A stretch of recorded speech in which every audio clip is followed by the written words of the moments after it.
ವೈಭವದ ಎಳ್ಳಮಾವಾಸ್ಯೆ ಜಾತ್ರೆ ನಡೆಯುತ್ತಿದೆ. ದೇವಸ್ಥಾನದ ಆವರಣದಲ್ಲಿ ಶ್ರೀ ರಾಮೇಶ್ವರ ಜಾತ್ರಾ ಮಹೋತ್ಸವವು ನಡೆಯುತ್ತಿದ್ದು, ರಥೋತ್ಸವದಲ್ಲಿ ಸಾವಿರಾರು ಭಕ್ತರು ಭಾಗಿಯಾಗಿದ್ದರು.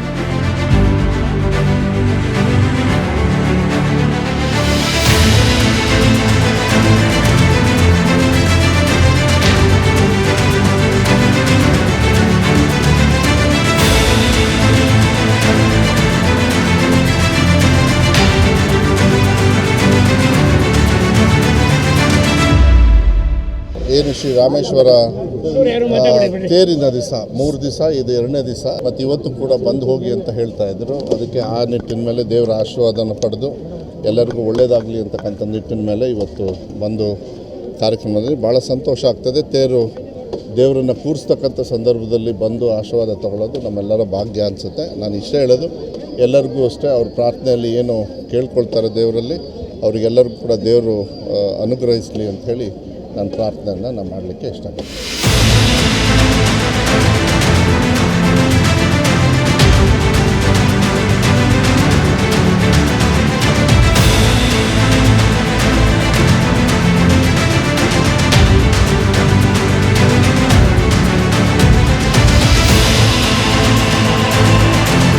ಹೊಸ ಅಡಿಕೆ ಪೈರು ಹಾಗೂ ಹಿಂಗಾರವನ್ನ ತಂದು ದೇವರಿಗೆ ಅರ್ಪಿಸಿದರು.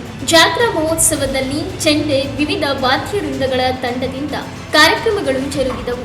ರಾಜ್ಯದ ವಿವಿಧೆಡೆಯಿಂದ ಭಕ್ತಾದಿಗಳು ಆಗಮಿಸಿ ದೇವರ ಕೃಪೆಗೆ ಪಾತ್ರರಾಗಿದ್ದಾರೆ.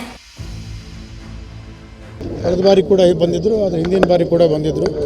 ಈ ಬಾರಿ ಕೂಡ ಒಂದು ದೇವರು ರಥ ಏರುವ ಸಂದರ್ಭದಲ್ಲಿ ಬಂದು ಪೂಜೆಯಲ್ಲಿ ಭಾಗವಹಿಸಿ ದೇವರ ಆಶೀರ್ವಾದ ಪಡೆದು ರಾಜ್ಯದ ಜನರಿಗೆ ಮಳೆ ಬೆಳೆಯಲು ಒಳ್ಳೆಯದಾಗಲಿ ಅಂತ ಹಾರೈಕೆಯನ್ನು ಮಾಡಿದ್ದಾರೆ. ಅವರಿಗೆ ವಿಶೇಷವಾಗಿ ನಮ್ಮ ರಾಮೇಶ್ವರನ ಭಕ್ತಾದಿಗಳ ಪರವಾಗಿ ಅಭಿನಂದನೆಗಳನ್ನು, ಕೃತಜ್ಞತೆಗಳನ್ನು ಹೇಳ್ತಾ ಎಲ್ಲರಿಗೂ ಕೂಡ ಎಳ್ಳಮಾವಾಸ್ಯೆಯ ಶುಭಾಶಯಗಳನ್ನು ಕೋರ್ತಾ, ಶ್ರೀರಾಮೇಶ್ವರ ನಮ್ಮ ಏನು ಇವತ್ತು ಅಡಿಕೆಗೆ ಬೇರೆ ಬೇರೆ ಸಮಸ್ಯೆಗಳು ಬಂದಿದೆ ಅವೆಲ್ಲವೂ ಕೂಡ ಒಳ್ಳೆಯದಾಗುವಂಥ ಒಂದು ಆಶೀರ್ವಾದವನ್ನು ಮಾಡಲಿ ಅನ್ನುವಂಥ ಹಾರೈಕೆಯನ್ನು ಮಾಡ್ತಾ ಸನ್ಮಾನ್ಯ ಮತ್ತೊಮ್ಮೆ ನಮ್ಮ ಜಿಲ್ಲಾ ಉಸ್ತುವಾರಿ ಸಚಿವರಾದ ಮಧು ಬಂಗಾರಪ್ಪನವರಿಗೆ ಈ ಸಂದರ್ಭದಲ್ಲಿ ಬಂದು ಜನರ ಪರವಾಗಿ, ವಿಶೇಷವಾಗಿ ಜಿಲ್ಲೆಯ ಮತ್ತು ರಾಜ್ಯದ ಜನರ ಪರವಾಗಿ ಅವರೇನು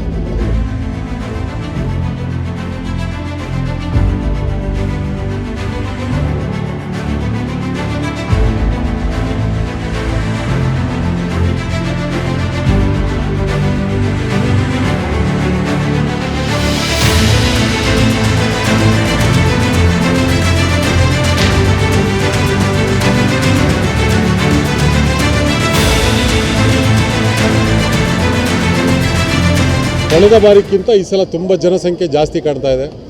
ನಾವೊಂದು 15-20 ಸಾವಿರ ಜನ ಅಂತ ಎಕ್ಸ್ಪೆಕ್ಟ್ ಮಾಡಿರೋದು, ಇವತ್ತೇ ಒಂದು 30-40 ಸಾವಿರ ಜನ ಈ ಕಾರ್ಯಕ್ರಮದಲ್ಲಿ ಭಾಗಿಯಾಗಿದ್ದಾರೆ. ತೀರ್ಥಹಳ್ಳಿಯಿಂದ ಹೊರಗಡೆ ಊರಿನಲ್ಲಿರುವ ಎಲ್ಲ ರಾಮೇಶ್ವರನ ಭಕ್ತಾದಿಗಳು ವರ್ಷದಿಂದ ವರ್ಷಕ್ಕೆ ಈ ಕಾರ್ಯಕ್ರಮದಲ್ಲಿ ರಥೋತ್ಸವ ಕಾರ್ಯಕ್ರಮದಲ್ಲಿ ಭಾಗಿಯಾಗ್ತಾರೆ. ತುಂಬ ವಿಶೇಷ ಅಂದರೆ ಆಧುನಿಕತೆಯ ಇಂಥ ಯುಗದಲ್ಲೂ ಧಾರ್ಮಿಕತೆ ಇನ್ನೂ ಉಳ್ಕೊಂಡಿದೆ ಅನ್ನೋಕ್ಕೆ ಈ ದೇವಸ್ಥಾನದ ರಥೋತ್ಸವ, ಈ ರೀತಿಯ ಧಾರ್ಮಿಕತೆಗೆ ಜನ ಆಗಮಿಸೋದು, ದೇವರಲ್ಲಿ ಬೇಡ್ಕೊಳ್ಳೋದು ನಮಗೆ ತುಂಬ ಸಂತೋಷ ಅನಿಸುತ್ತೆ.